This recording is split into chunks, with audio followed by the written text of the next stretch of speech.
in black or dark blue color. So you can see here it is a reservoir which is there, and dam of course is the last point. So it is a Tapi catchment in Gujarat. So here the whole catchment is there. Some portion or some sub watersheds are eroding material, and then this is coming to the river. So on the lower side, you can see we have divided that whole catchment into small watersheds. Okay, so that is the erosion. Now sediment is the solid material. Because I am going further into the modeling, I'm just 2-3 slides. I will explain what we are actually doing in this type of studies.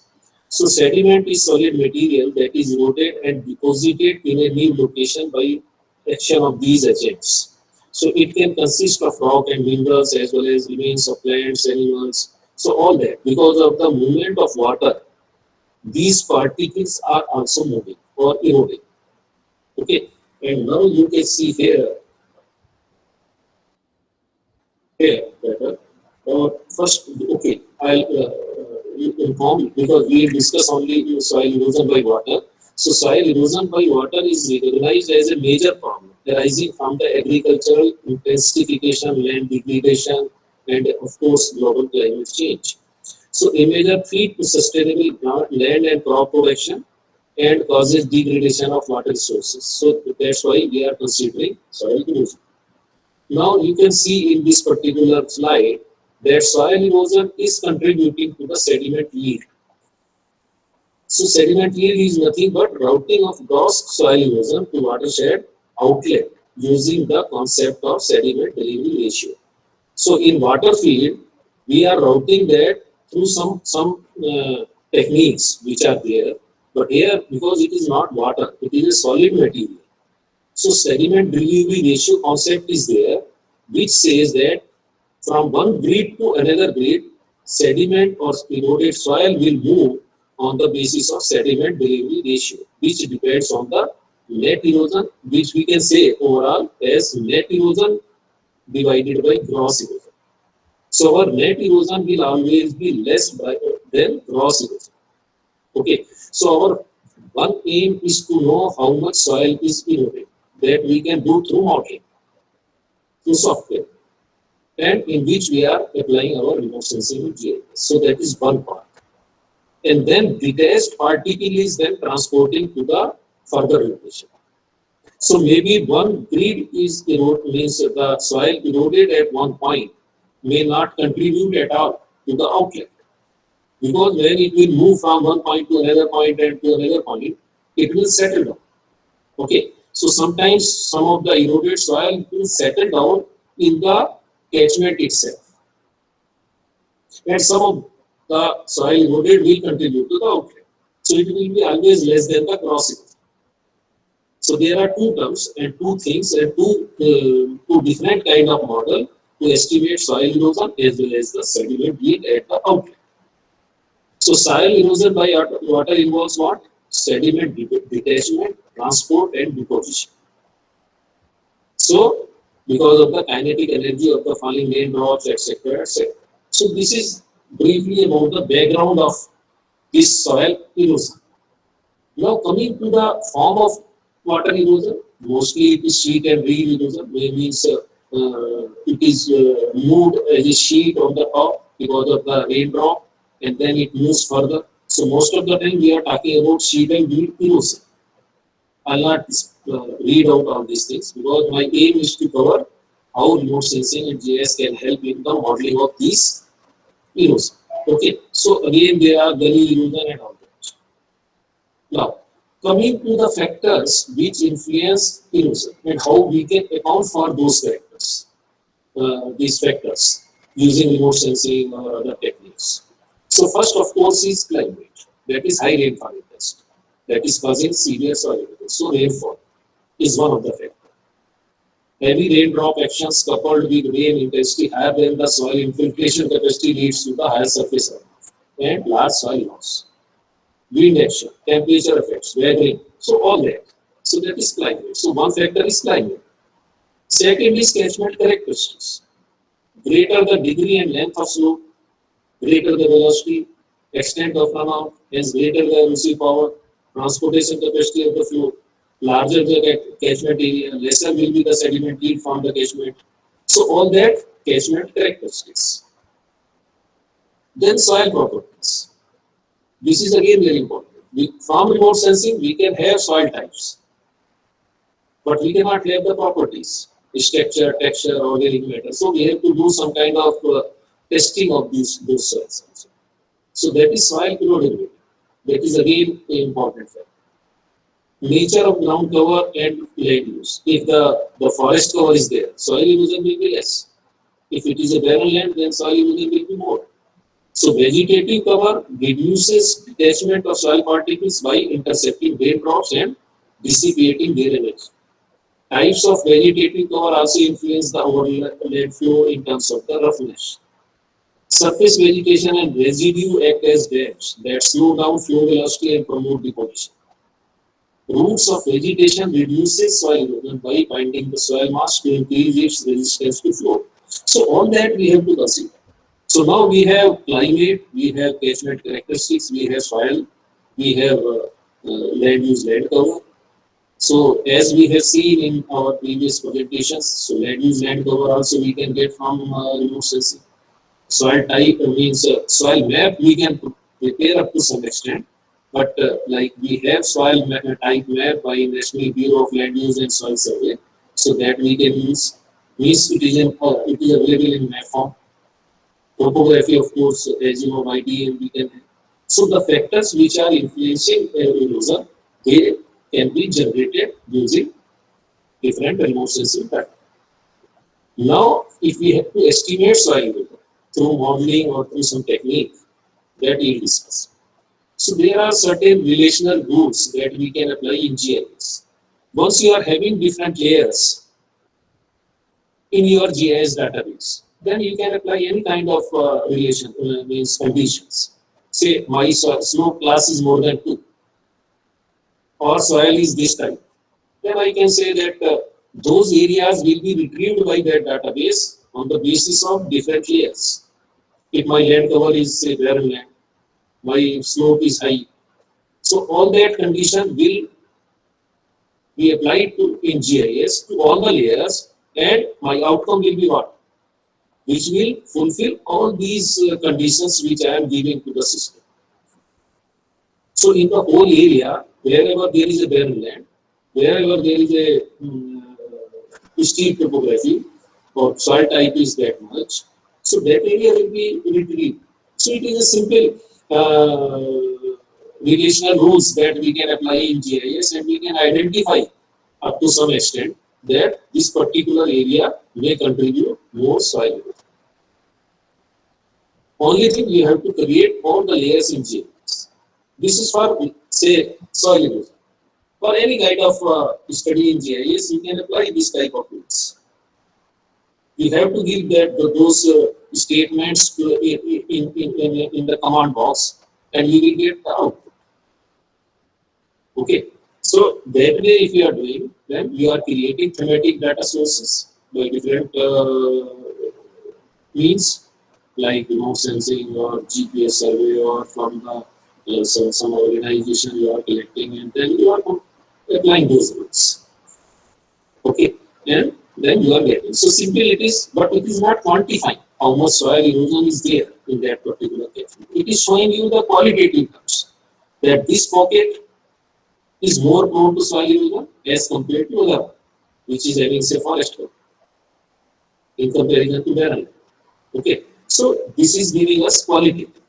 If we have to go for quantification, this I think I have already explained to you earlier that there are 3 levels of integration of GIS within a model. Similarly, here in soil erosion model also we can integrate in 3 ways.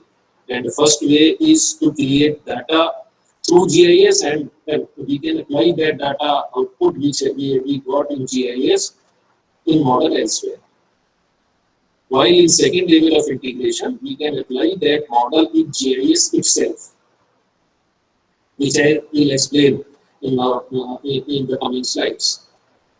And the third one, if we are doing some kind of modeling or programming in the GIS itself, then it is simulation model embedded within GIS. Now, I have explained little bit about soil erosion and sediment heat and why we are estimating that for design of efficient erosion control measures in the field, catchment treatment, which we say, reservoir sedimentation studies, because with the eroded soil is coming to the reservoir, water quality management, evaluation of watershed management strategies, check dams. Sometimes we are proposing so that they can arrest the soil eroded by that stream into that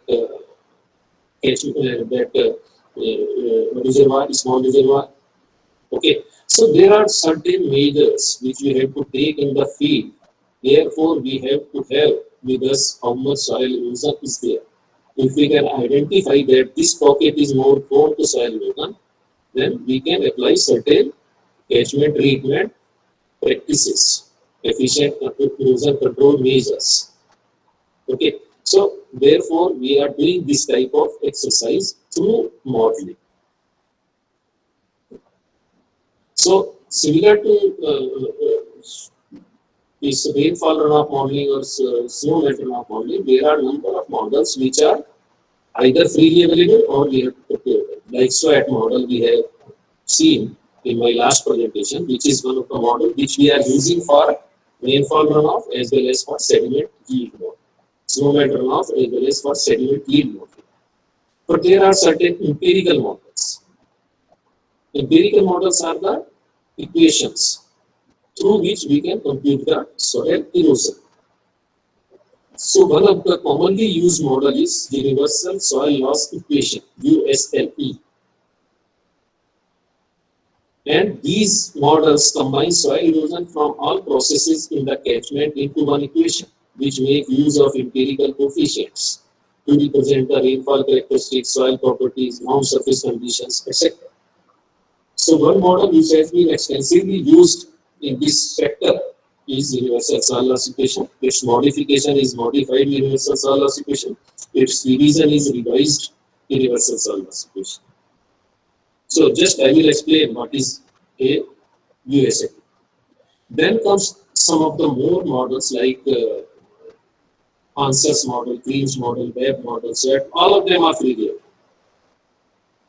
And they are based on physical processes involved in the system which transform rainfall into runoff leading to soil erosion. Attempt to solve fundamental equations for transport of water and sediment. Take into account the spatial variation of the system properties responsible for producing runoff and erosion. And they predict the spatial distribution of sediment over the land surface in addition to the total runoff and soil loss, and can be applied to single events and complex areas with better accuracy. So examples are these models. So now coming to the first model or a simple model which is called as Universal Soil Loss Equation, or it is called as RKLSCP also. So what is that? So on the left side it is the computed soil loss in tons per hectare per year. R is rainfall erosivity factor, which depends upon rainfall. K is soil erodibility factor, which depends upon soil type and soil characteristics. LS is topographic slope length and steepness factor. C is cropping and management practice factor, which depends upon the land use land cover. P is erosion control practice factor. If it is down there in any catchment, then we have to consider that. Okay. So then it will be near, you can say, very less erosion will be there in that if we are taking some erosion control practice. So site specific values of parameters are expressed numerically. Okay. Analysis requires rainfall data, topographic data, land use land cover data, and soil data. So here you can see if we are having rainfall data, then rainfall erosivity factor we can generate. The Indian version of this model is also available and it is called as RKLSCP manual. So where they have given how we can calculate all these factors, or how we can compute these factors. So in that manual it is written that if we know the average annual rainfall, then we can compute R factor. Okay, And average annual rainfall, we have to compute that if there is one rain gauge in the total watershed, it is the rainfall of that watershed. Otherwise, there are certain procedures which we can get easily in a GIS. Like these are polygons, if we have to draw, then we can get directly that into a GIS if we know the location of rain gauge. Then comes the soil erosion factor. It represents soil loss for the watershed, and it is a function of silt and pore and soil structure, permeability, percentage of organic matters. So all that has been defined in that manual, and key values were taken from the attribute data pertaining to the soil units of the media. They have given no graph of different soil types. On the basis of that, then K factor map can be generated. Then comes the slope length factor. That represents the ratio of soil loss from the field slope length to that from a 22.13 length under identical conditions. Okay, so L we can compute once we are having a digital elevation model with this equation. And grid size we have to take in this, and that if it is a 25 meter, then we can take 25. Then slope steepness vectors, S. So S is nothing but related with this equation, where S is the slope in percentage. If we are having a DNB dash of an area, then we can compute slope either in percentage or in degrees. Okay, so if we can compute that in percentage, directly means there are modules in every GIS software. Only thing input is DN, and the output is a slope in degree or percentage, whatever it is. And then if you correlate that with this, then S vector map can be generated. Okay, so once we are having S vector map, then we can apply that in that equation. Then comes the cover and management practice factor. That represents ratio of soil loss from area with specified cover and management to that from an identical area in tilled continuous method. So C values for different crops are different. So like C value varies from 0.05 for grass to 1 for fallow. Because fallow land will produce more erosion, so one value have been given to fallow land. Other crops, different values have been given in that particular manner. So what we have to do, we have to classify our area into these number of different crops. So maybe Dr. Vaibhav have covered that level 1 and level 2 classification, which we can have from remote sensing. Level 1 is the agriculture. Level 2 is in agriculture area, which type of crop it is. Okay. So we can do using temporal satellite data. As I told in one of my slides also, we can take different time of the crop. And then we have to process that satellite data. And then we can know which type of crop is there. Of course, we know that the period of that particular satellite data, if it is from Rabi season or if it is from Kharif season, what type of crop is being grown in that area.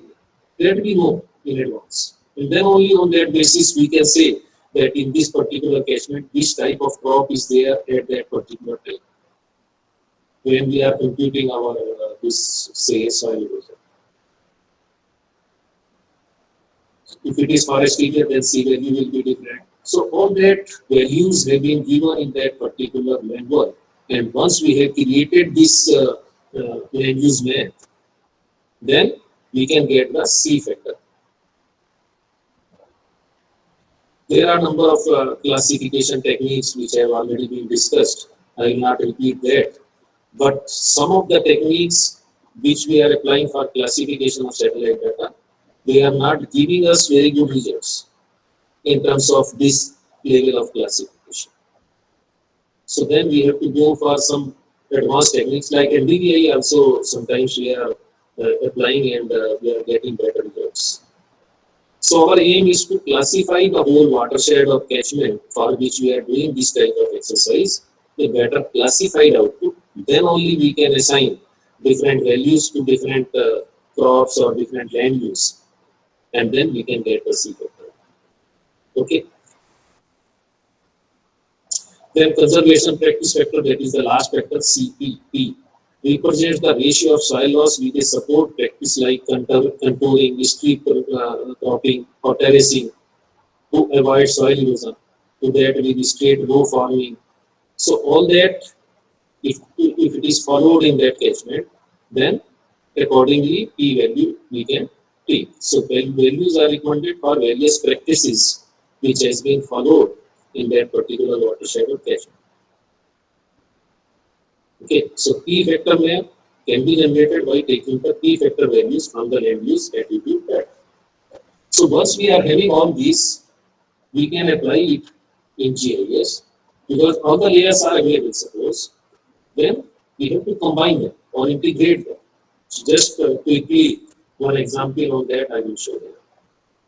So this is a small watershed which we have carried out, means applied this model. Recently in Pista also we are applying this model, but this is the study which we have carried out earlier, and all the database has been generated. So 3-4 slides I will show how we can do that. So it is a watershed in Dehradun district, Assam river system, part of Kerala river. Soils are low, incredibly long, etc. Rainfall varies from 1600 to 2200 millimeter. Major land use is forest, agriculture, and wasteland. At that time, we had used dimensions in data from IS policy list 3, which is having resolution of 23.5. Then survey field topo sheets, physiographic soil map, attribute data of KCP, etc. have been taken. So here is the location of the watershed that's shown in the dark color. This is the false color composite of that area. You can see easily that the dark red represents the forest cover, light red represents the agriculture cover. Rivers you can easily see here. Some of the area on the top you can see, which is beyond this watershed. Little bit is coming into this watershed is snow covered area on the top. Rivers you can easily identify. Roads are also you can see. So all that in false color composite means your aim is to classify the whole area into different categories. So this is the false color composite, and then different layers have been generated. R, it is on the basis of rainfall or rain gauge. So rainfall data we have to take, and then R factor map we can do. K factor map. Soil type we have to take, and then on the basis of soil characteristics, K factor map can be generated. C factor map on the basis of land use land characteristics. P factor map. It varies from 2.8. In most of the area, it is 0.64 or 0.8. In river bodies, it has been taken 0 because there is no erosion in the means from our point of view. This is the river body, so you can say that 0 value we can take, or near about 0 we can take. Then LS factor, it is on the basis of DA. So all that map have been generated and then combined together. Only we have to just multiply all the maps or overlay over each other the maps in GIS. Once you do that, then you will get this output. So at each and every grid, we will compute the soil loss. But we cannot show the hundreds or thousands of grids on a map. So therefore, we can combine certain number of values like 0 to 100, 100 to 200, just to represent. Though we are getting each and every value of each and every grid. So here we are showing in terms of classification. We can do that in GIS, only we have to give these number of classes and then apply these classes on the whole image, the whole output, and you will get it. Okay. And then further we can classify that in different views, land use. How much is the area? How much is the average annual soil loss? So cultivation, 53. Fallow land, 198. Mixed forest 65, dense forest 1.98. Because dense forest there will be very less soil erosion.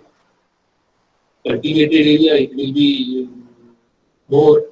Then in fallow land it will be much more because there is no land cover over there. It is the loose material and more soil erosion will happen. Okay, so in this way, in different land use, we can see how much will be the soil loss, and it is obvious that according to land use, erosion will be there. In different soil limits, we can similarly see how much is the soil erosion if you want to see. Okay, so means in different units, then we can see how much soil erosion is there, and accordingly, then if suppose it is more in certain areas, then we can take appropriate measures to reduce the soil erosion.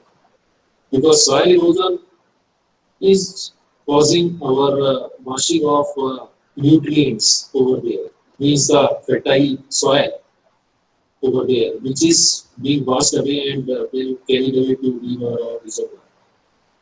So we have to take certain measures so that we can avoid this soil erosion. Okay, so this is the simple application of a model in GIS. Then I will explain one more model which we have applied in catchment of again Satluj, Bias and other basins to estimate sediment yield. Okay, this is again a really available model which is called as SWAT. So here we have taken the area from Rampur to Kasol.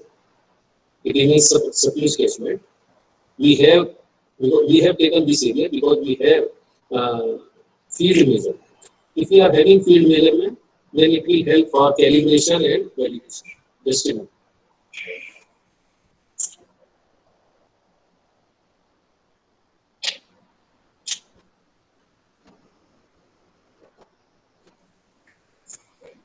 So if you see here, Rampur to Kasol, that area. Kasol is the last point of that reservoir.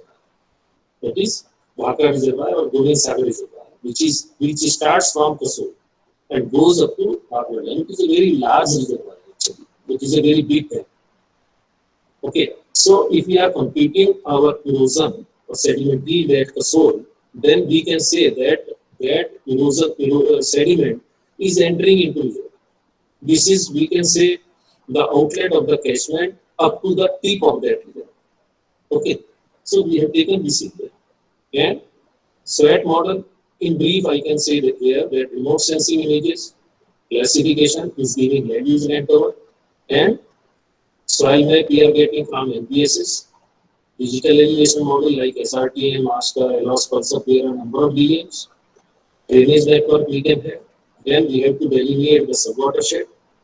Then soil and land use map have to be overlaid to see the hydrological weak response limit, HRUs. Then there is a ArcSWAT interface, which is a model which we have applied here on the parameters which we have to consider. Then we have to simulate our model and we can get the results. This is a simple schematic diagram of this model. So what we did, we created the spatial database. The spatial database was prepared in raster format. DA, which is one of the main inputs of SWAT model, was taken from ASCA DA. Drainage map was extracted from DA using channel threshold area of 35 square kilometer. We have to give that. Land use land cover was prepared using freely available remote sensing data of Landsat ETL. Soil map of the study area was digitized from soil map of land to National Bureau of Soil Survey and Land Use Planning at a scale of 1:50,000. It is available for each and every state of our country. So we have to extract the study area from that state map. So far we don't have any digital map of these, so we have to convert these maps which we are taking from them, and then we can create the soil map. Okay, so all that database we have to create like we are doing in the informal model. So most of the area is under forest or under barren land, under water, and some of the area we have seen that is in agriculture area. It is in the hilly watershed, so most of the area is in forest. This is the soil map which has been taken from MBSS. Now the SWOT model setup. Just brief. Satluj Basin below Rampur and up to Kasol, having an area of 2074 kilometer, was considered. The study area was delineated into 29 sub-basins. I can understand that you understand the basins and then sub-basins. The basin is the overall catchment area. Then if it is divided into small sub-basins, meaning the different streams which are contributing to that particular area. So sub-basins we can create. And then sub-basins were further subdivided into hydrological response units on the basis of land use, soil, and slope. So 386 HRUs were constructed. The daily discharge and sediment load from upper catchment observed at Rampur site were given input to the main channel. Okay, so all that setup has been made. So here you can see the number of sub-basins 29. So 29 sub-basins. So that model will create that. You need not to worry. Means you have to give only that this much of sub-basins I want to classify. All that delineation have been carried out by the model because we have given all the DM and drainage network. So on the basis of that.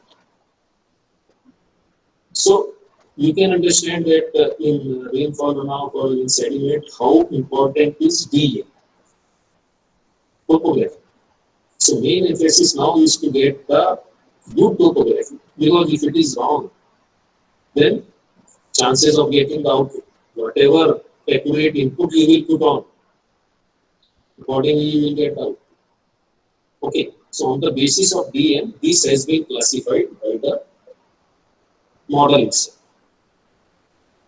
So then again, say like we did for other like snowmelt, we calibrated our model for a number of years. We have to divide the whole period into two zones, one for calibration, then for validation. Whatever calibration we have done, whether that is good enough or not, that we have to check. So we did similar exercise and then runoff as well as our flows or sediment, both will be obtained. So it is simulated discharge by the model and it is simulated sediment.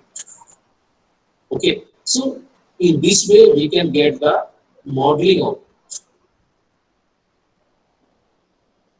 And once we are having a model, we can know above Kasol at any point how much erosion will come. Because up to that point only, we have to then apply this model and we can get it. So if you compare observed sediment and simulated sediment, then coefficient of determination is 0.85. Then during validation also, you are getting 0.73. In case of sediment, we are not getting very good relation because it is not that simple process as compared to our rainfall. Because that is in liquid form, it is in solid form. Okay.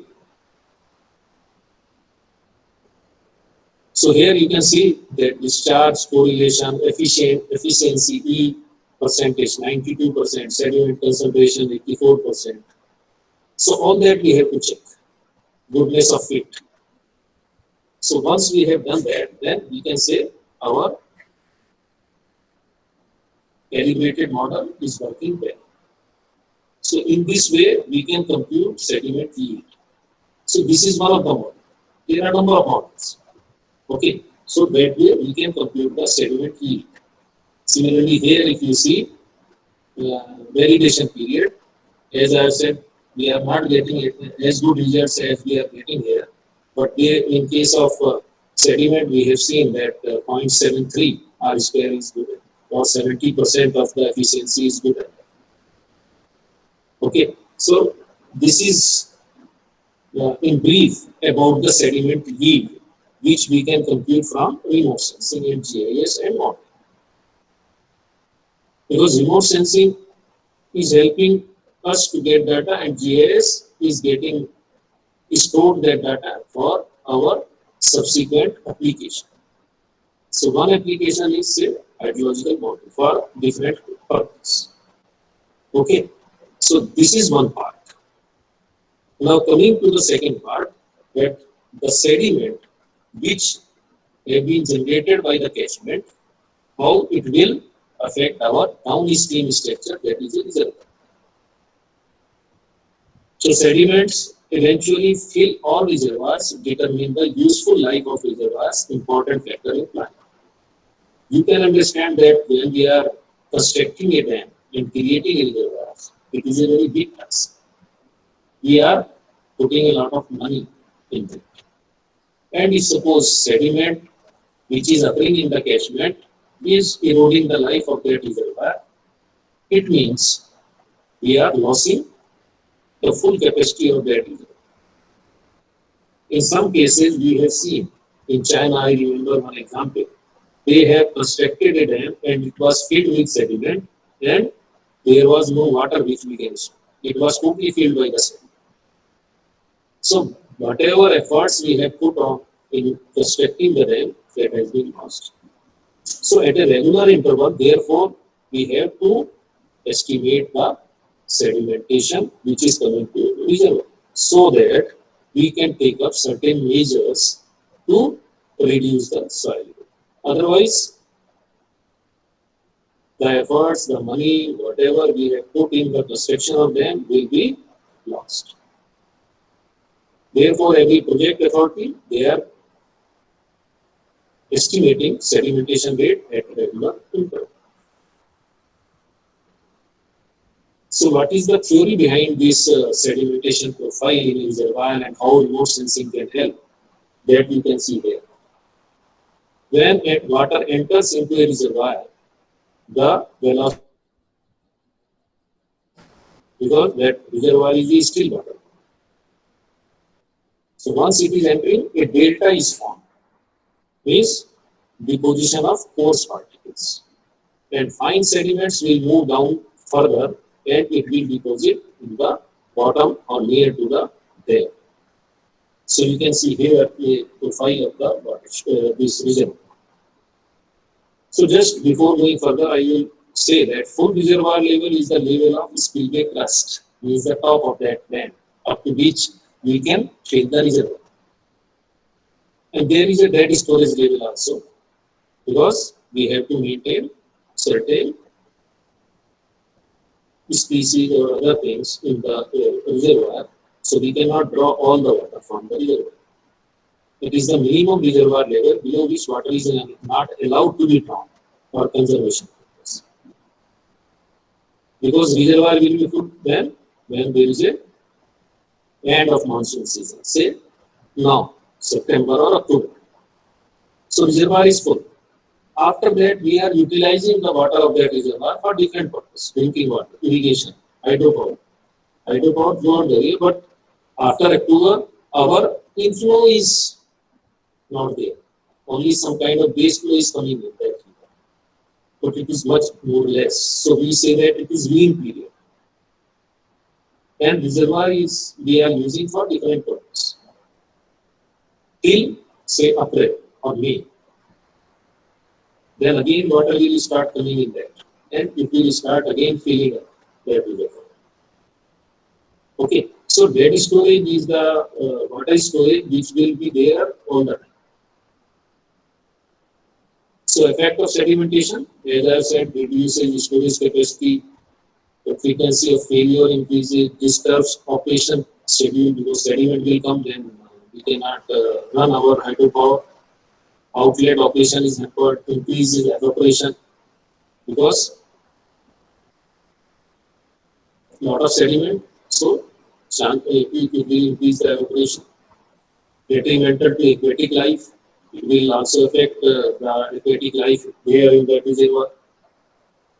So before going how we can use remote sensing, just one slide I am showing you measures against reservoir sedimentation. One is catchment area, from where that soil eroded region is coming. soil conservation practice, slope and bank protection, settling bases. So for all that, like I have presented in the previous presentation, means in the initial slides, how we can estimate the soil erosion, and then accordingly soil conservation practices we can apply in that case, so that before entering to the reservoir we can check that eroded soil coming into the river. Check dams, location of check dams, where we have to locate the check dams. Again, GIS can help in that. But once it has come to the reservoir, then the option is dredging. We have to remove that sediment. And we can, through sluicing, we can remove that from the dam. So this is the complete process: catchment, then catchment treatment, then if it has come to the reservoir, then dredging, etc. etc.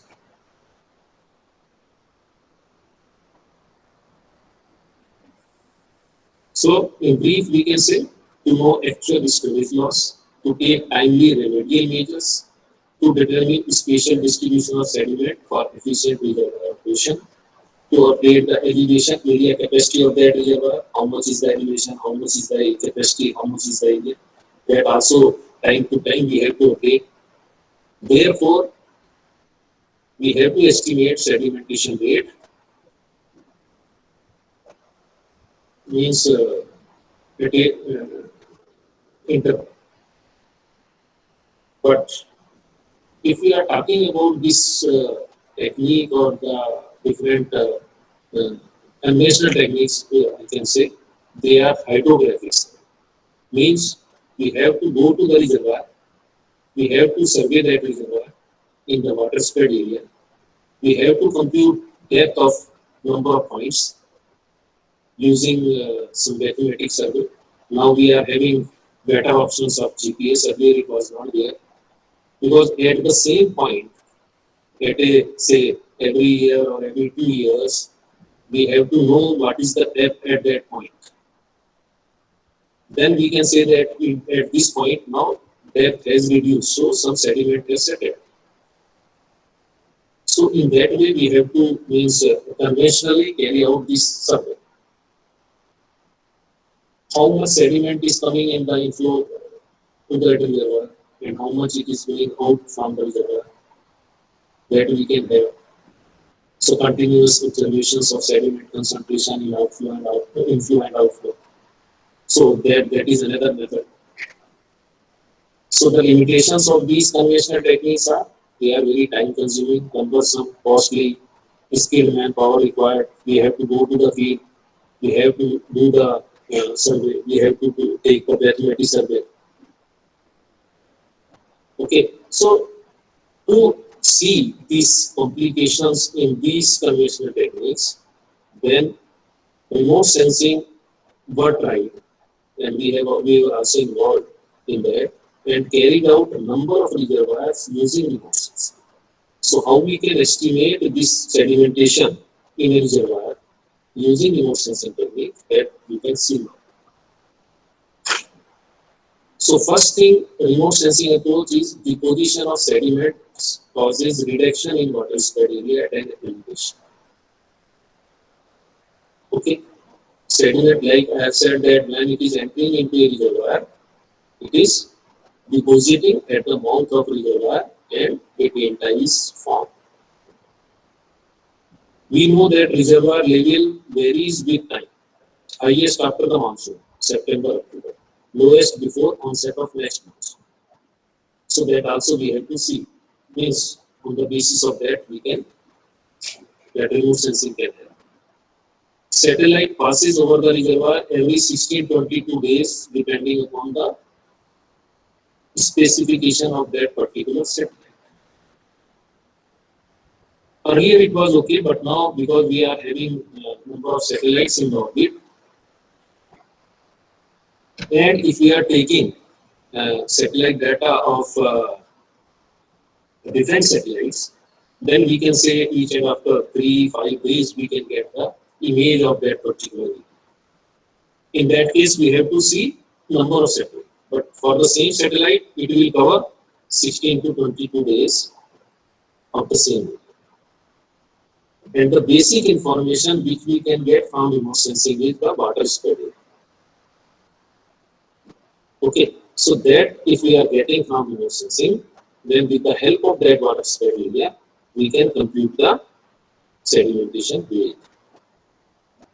So revised capacity curves are prepared using water surface elevation on the date of pass, so that we can get from the project authority, because they are collecting elevation of the water top. So that we have to take from there. Selection of data is also very important, because we can take satellite data of any year. Our cycle is from October to September. October to April, when water is drawn from that reservoir. But it is better to consider water year with maximum water level variation. We cannot say that in a particular year the reservoir will be full. Depends upon monsoon. So we can check last 2-3 years, and then we can see which year we could get a good rainfall. So the reservoir was full. And then we have to see availability of remote sensing data. A lot of remote sensing data now it is in public domain, so now it is not that difficult to get this data from the open sources. So there are a number of satellites already we have explained, like IRS, Cartosat, Resourcesat, Landsat, Spot, then satellite, etc. And other satellite data having different resolution. So then again we have to see which resolution will be good to know the water surface area. We have tried with 20 meter or so, but sometimes we have to take a better resolution so that you can classify the area in a better way. Our purpose of classification of satellite data here is water and no water. Okay, then only we can extract our water spread area. So the whole process, import and visualization. Import the satellite data in the system and then visualize that. Georeferencing, maybe Dr. Vaibhav have covered. Georeferenced images are used to compare change in water spread area. Because we have to use number of satellite data in this type of study, so we have to match all those satellite data with each other. If we are taking all the satellite images of different dates, it doesn't means we cannot say that they are matching with each other. We have to register them. We have to georeference them. Maybe all of you are not familiar what is georeferencing. Some of the things we will cover in that practical basis, so that we can know how we are doing this georeferencing with the help of some known permanent point in that particular area.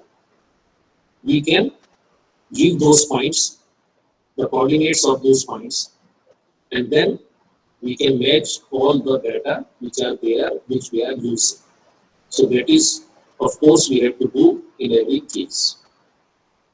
Then we have to identify the only pixels which are underwater through classification, through thresholding, through modeling. There are a number of techniques for classification. Unsupervised, supervised are the main classification technique, but there are a number of other techniques. NDVI, NDWI, then some kind of thresholding, some modeling, etc. And then we have to remove the discontinuous pixels. Means they are not part of the reservoir, but they are water pixels beside or nearby this reservoir. They are also classified as water. Of course, they are water, but they are not part of reservoir water. Truncation of a tail end means the boundary of that reservoir. Up to what point we have to take that it is a reservoir, and then we can calculate the water spread area. So how then we can compute the sedimentation deposition? So from remote sensing, we are taking water spread area. So in remote sensing, some of the inputs we can generate, and then using some modeling or some empirical formulae or some other techniques, we can get the desired. We cannot say that remote sensing itself will give us the desired output always. So water spread areas on date of pass are calculated by this way. Then reservoir water level at the time of pass is obtained from project authorities or tender authorities. And revised capacity in between the two levels is calculated using prismometer. So V between two layers or two dates is h by 3 a1 plus a2 plus under root a1 and into a2. This is prismometer. So on one date A, on next day it is A2, A1, A2. In between this there is a drop in the elevation, which we can get from projector, that is H. So that way from October till April we have to do. And then capacity at the lowest observed level, which is say in the month of April or May, is assumed. Revised capacities are added to obtain cumulative capacities. I will show you through a table. So the difference between the original and revised cumulative capacity gives the total sediment deposition. Say in 2000, this was the capacity. In 2020, this is the capacity. So in these 20 years, the reduction in capacity will give you the total deposition of sediment between the lowest and the highest observed elevations. How you can see here. So this is the area of one date, area on the next date. If the reservoir is not full, then we can extrapolate our maximum area up to the maximum full reservoir. So area of one date is A1. Better we can say A1 at the top and then A2 and then H. Suppose my satellite is passing on 1st of October. I know what is the elevation.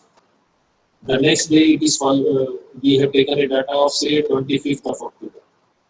So after 25 days the level will be less. So area we can get from remote sensing.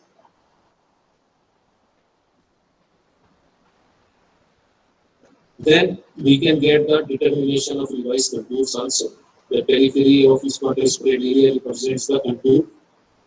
Because no reservoir is there, so we don't know the contour. If before construction of the dam we are having the contours, then we can that can also help. If we get the topography of a reservoir before construction, so we can generate a revised DM by overlaying the revised contours of different elevations. So original DM is there. Now reservoir has come up. So we cannot get the original topography. If we have that, then our this task will be easy and better. We know the bottom surface, and now we know the top on different days. So we can get the depth of deposition also.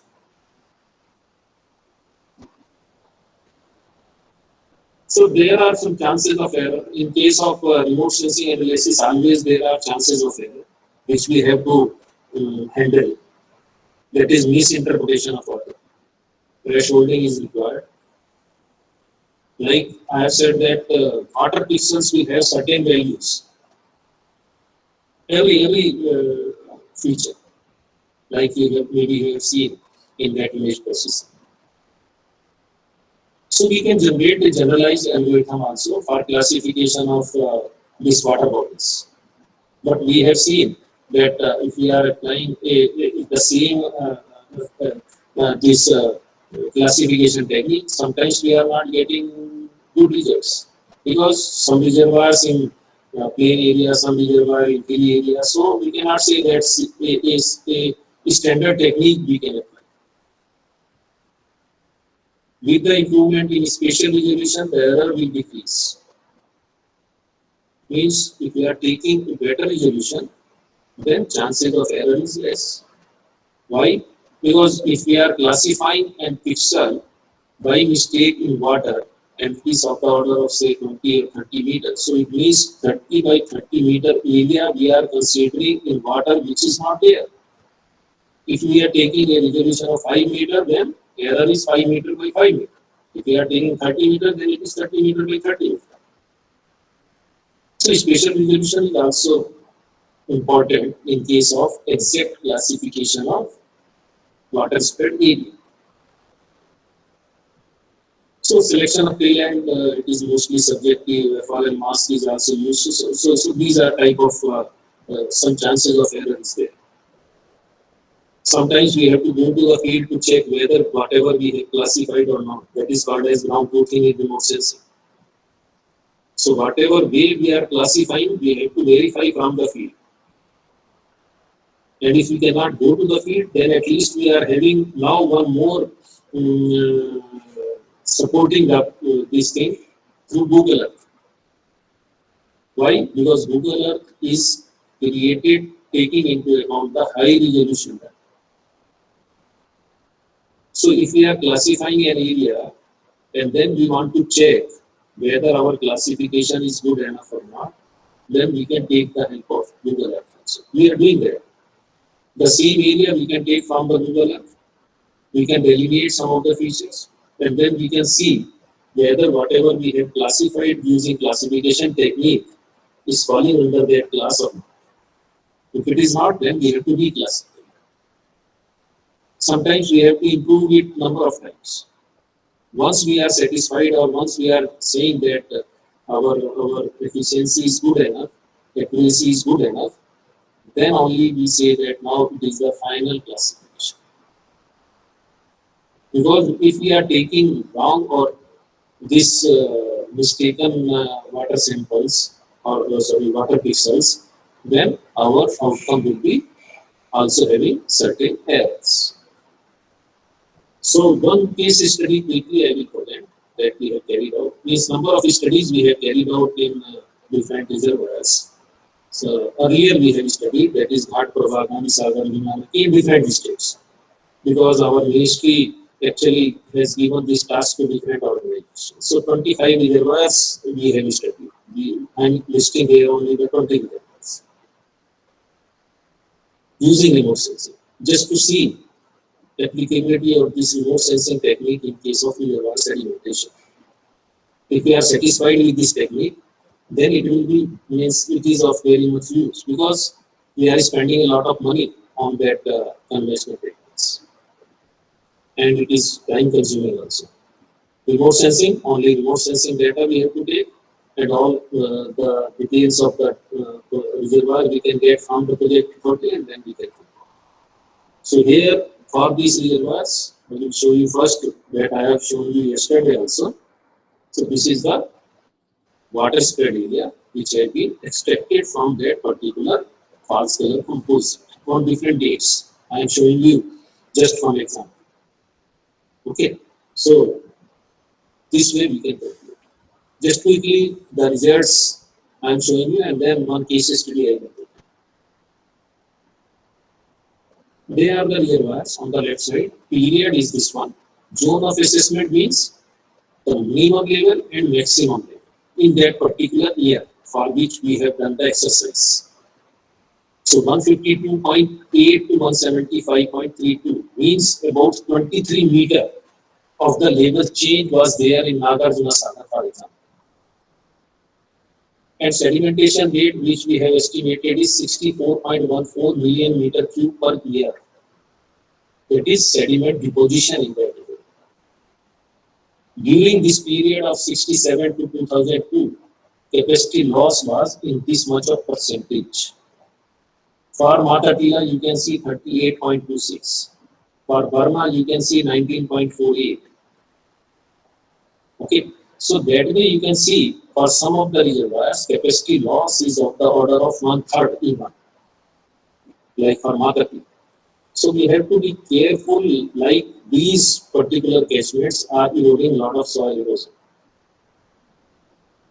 Nagarjuna Sagar, about 1/5 of the capacity have been lost in the last, say, for this period it is about 30 years, but if it is at the same rate, then maybe now it is more than 25% or so. So therefore, we have to know how much is the capacity loss or sedimentation rate in different reservoirs. Again, I will say that to apply certain practices or conservation practices. So this is different reservoirs which we have studied. Now quickly we can see here the same figure I can show here that delta is formed at the when water is entering and some point sediment. Now you see this is Bhata River. In the year 2008, when we have carried out this study for BBM. So we have taken the year 2008-2009. Under one project we have carried out. So it is list 3 data having a resolution of 23.5 meter. We have considered. Using image processing technique, this water spread area has been extracted, which you can see on the right side. Okay. Now on the next date, similarly next date, we can apply this technique and we can compute. Then 23rd of April 2009, you can see how much area have reduced. 10th of June, before the next. So you can see here, reservoir. On the right side, this much. To 1/3, we can say, is water spread area between these dates. Okay. And if you see, similarly for Pong reservoir, which is on Biaski, this is the case in October. This is the case in April. This is the case in June. So you can see here. Again, I can say one thought. So dam location up to the tail end, we have to see. Tail end means the last point. And dam on the left side, you can see. Dam is there. So we can, means on that side, there is no problem. That is the ultimate this thing of this water reservoir. So our aim from remote sensing is to know on different dates this water spread area. So once we are getting there, if we are not getting full reservoir data, then prismoidal formula or trapezoidal formula we can. Why we are taking different dates, which I will explain in the next slide through a table. Because on the right side you can see a curved surface. If I am taking the first point like in October and the last point that is in June, then I cannot compute the volume because it is a curved surface.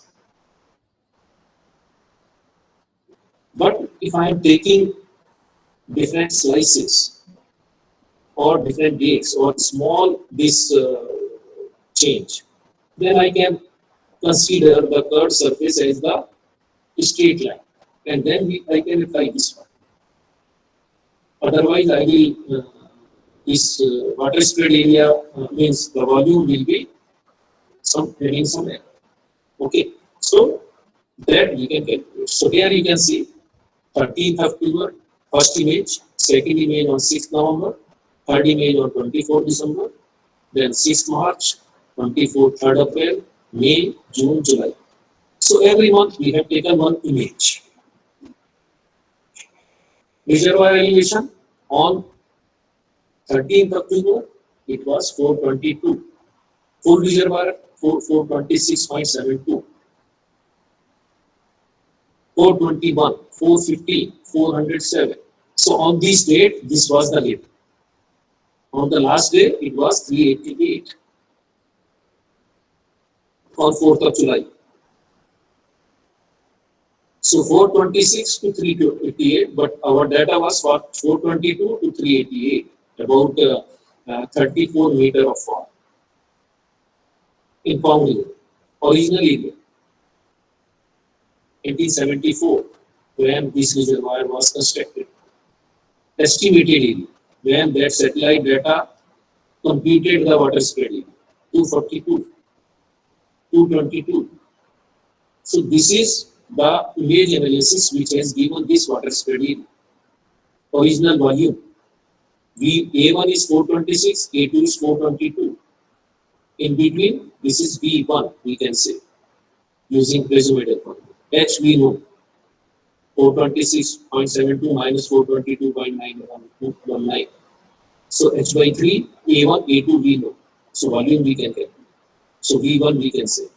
The next V2, V3, with the help of the original area, which we have taken from projector. Then estimated volume on the basis of estimated area. Original cumulative volume. Cumulative means there are two volumes actually. One is live, means up to 388. Beyond that, there is again dead storage. So that we have added. Below 388, we have taken the volume of that from the project property and we have added to this, which we have computed in this particular zone of 422 to 388. So total volume. In 1974, in 2008-9, how much is the volume? 6,600. So that much of volume reduction is there in that particular reservoir. In these about 35, 36 years. Okay. So if we divide that by number of years, we will get sedimentation rate per year. So you can see here, as per the hydrographic survey, what is the this sedimentation rate in live storage? That is 19.87 million meter cube per year.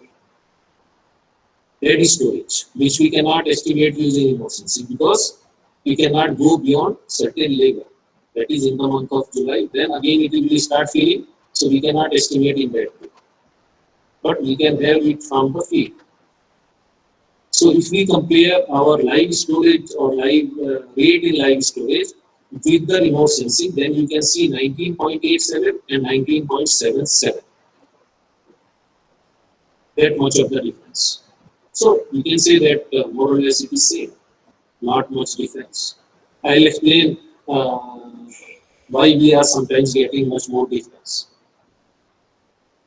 Okay, so in live storage we can estimate sedimentation rate using remote sensing by this way.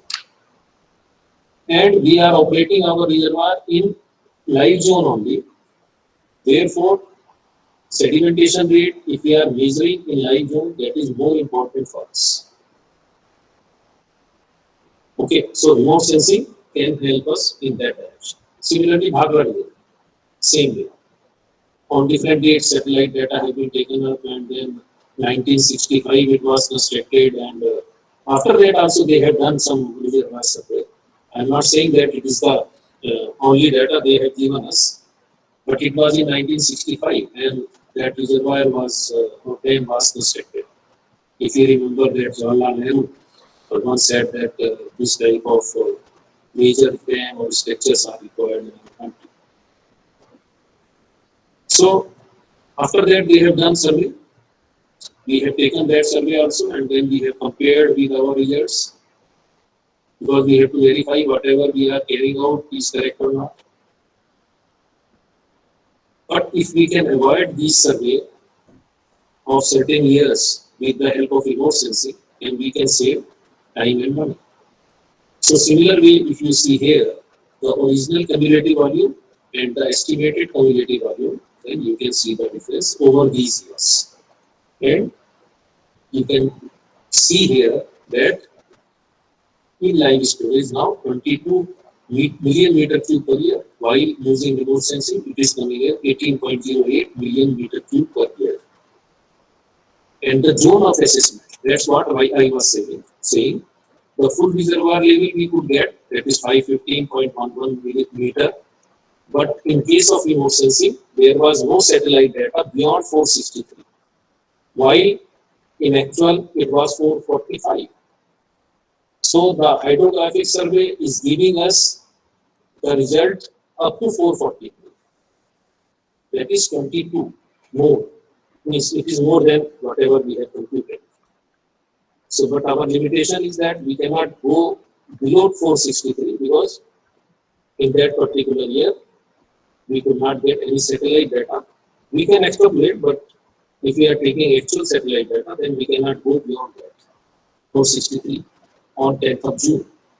If we are getting any image in the month of July, cloud free, then we can say up to 450 or so we can get. Okay. So that segmentation rate we can compute. So we can say that advantages of remote sensing approach is it is quick, requires 1 to 2 months for analysis. And nowadays, because we need not to spend much of the time to get or acquire the satellite data, so now it is we can save that time also. Once we are having data, then only we have to do some image analysis or image processing. We have not carried out any cost effectiveness, but Central Water Commission, they have carried out one study just to see how much cost effective it is. So it was found that we are spending about 1/5 to 1/10 of hydrographic survey. Recently, we have done one study for Kirakudu, in which we have found that it is about 1/10 of the cost which we are incurring on this whole analysis. Means the satellite data, if we have to procure or we have to visit the site or the manpower which we have to put in this type of analysis, all that. So it is about 1/10. So we can say that so we have carried out about means we spent only about 3 lakhs, and they in the field they are spending about 25 to 30 lakhs for one hydrographic survey. It is convenient, effective for inaccessible areas. We can go up to the dam site means for every dam. It is not, we cannot say that we cannot go, but sometimes it is difficult in delay to measure all that using hydrographic survey. So we cannot say that we can remove or replace hydrographic survey or conventional technique, because we have to check at a means larger interval. Remote sensing, we cannot say that it can replace conventional technique. Only we can reduce our like survey, and in between we can do using remote sensing. Then say if we are doing every 2 years, we can go up to say every 8 or 10 years. In between we can do using remote sensing just to see that regularity. But we cannot say that we forget about conventional techniques and go for remote sensing technique, because we have to check whether whatever we are doing is correct or not. That we can do only through some observation, through some conventional techniques.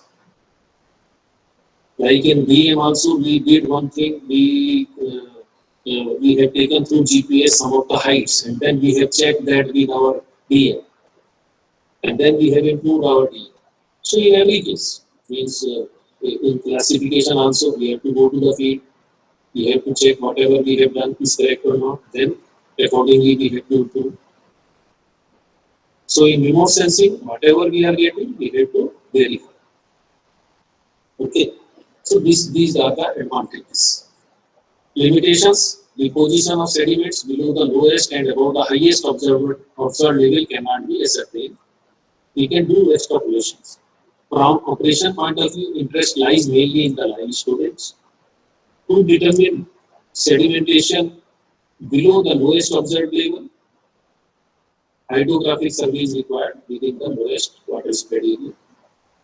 Sensitive to accurate identification of water, so better to use higher resolution data as closer elevation.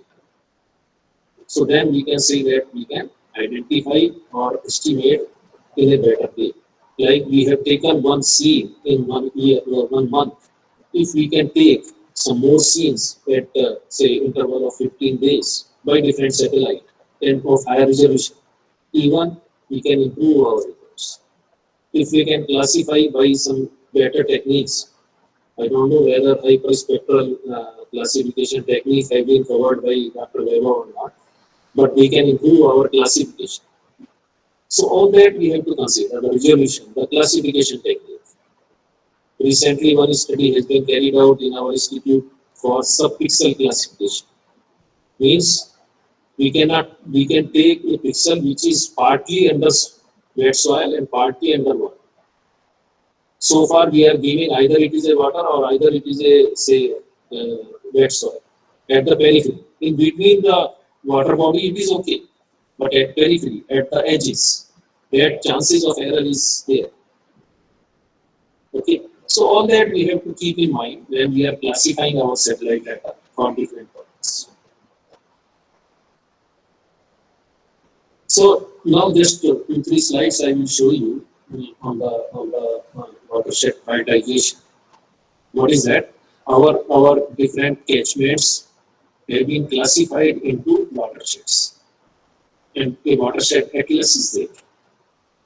So number 1 here given is the basin. Number 5, then further classification. So it is a Tapi basin in Gujarat. They have divided that into 16 watersheds.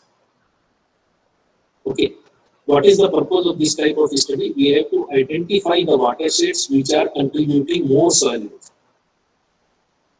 on the basis of different catchment characteristics and topography, like slope map, like land use map, like soil map. So then we have to give weight to each and every layer. And then if we are adding those weights, then we can say that these 4 watersheds given as number 1, I am not presenting the whole study, but we have carried out this study once. And then we can say that these 4 watersheds have to be given top priority. We cannot read the whole catchment at once.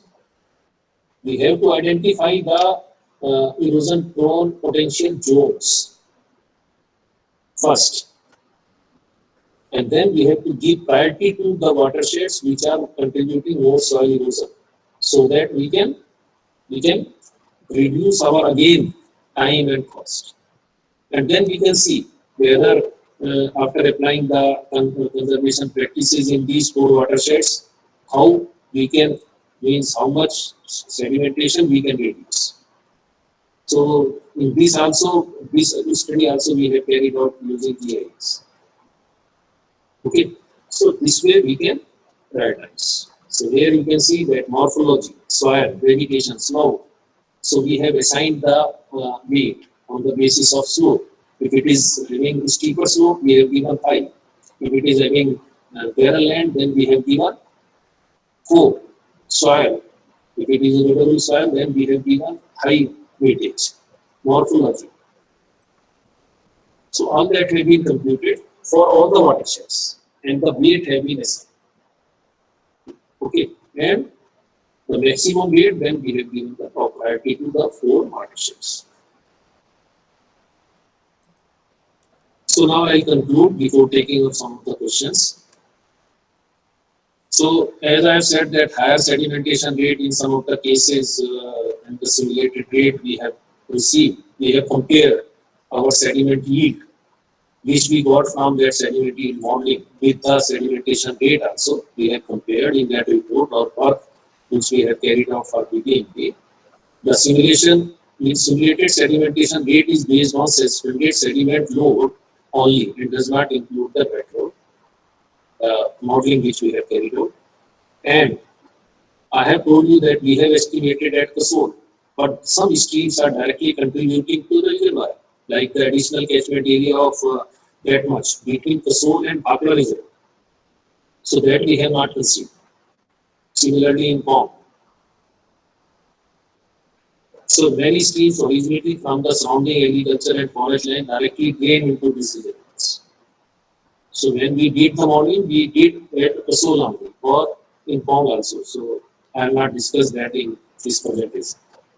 So therefore, our comparison between the sediment yield which we got and the sedimentation rate, because whatever sediment is coming from the catchment will settle down, so that we can compare. Bhakra Reservoir, I have discussed that sedimentation rate is more or less the same in Pong, but it is not so in Bhakra Reservoir. So that we have discussed. So this is all from my side. Now we can take up some of the questions.